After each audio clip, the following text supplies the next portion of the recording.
So now let's see how we can actually go ahead and create a custom palette as we want inside of Corel Draw. So in order to go ahead and create a custom palette, you need to go around under Windows, then onto Dockers, and then what you can do is go ahead and select out, let's say for example, palettes right here. So under Dockers, let's just go around over here and choose palettes. So once you go ahead and do that, you can see that there are different palette options. Like you can enable the 256 gray, CMYK right here, default palette, and so forth. And all of it is actually expanded. But if you want to go ahead and create your own custom palette, then you can actually go ahead right here and then click on the plus button and then click on new empty color palette right here, just like this. Let me just go ahead and name this color palette as DutyTube, and it's saved as an XML file, as you can see right here. So let me just go ahead and save it, and under my palettes, now you can see the DutyTube palette right here, and you can see the palette just like this. So now in order to add color to the palette, let me just go ahead right here and click, and you can see that this is nothing, no color right now. But let me just take the color picker and let's say for example, click right here. You got this color as you can see right here.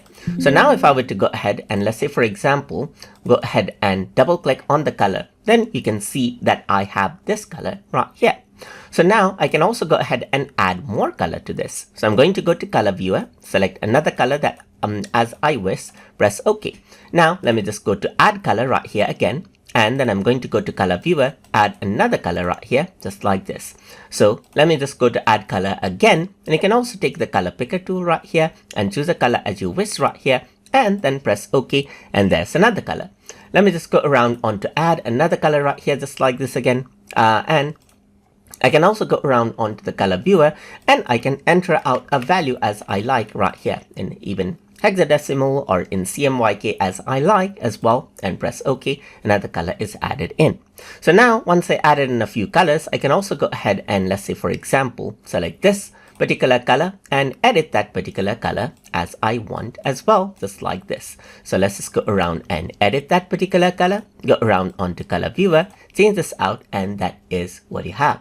You can also go ahead and let's say for example, sort the colors as per reverse, as per hue, as per brightness, as per saturation, as per RGB values or HSB values, hue, saturation, and brightness values, or as per the name as well, as you can see. So let's just go around on as brightness, and this is the order that you have.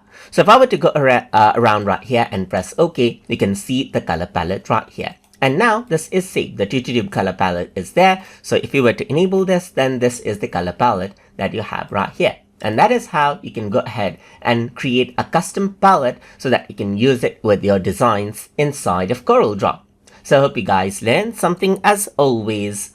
And as always, please like, comment, share, and subscribe.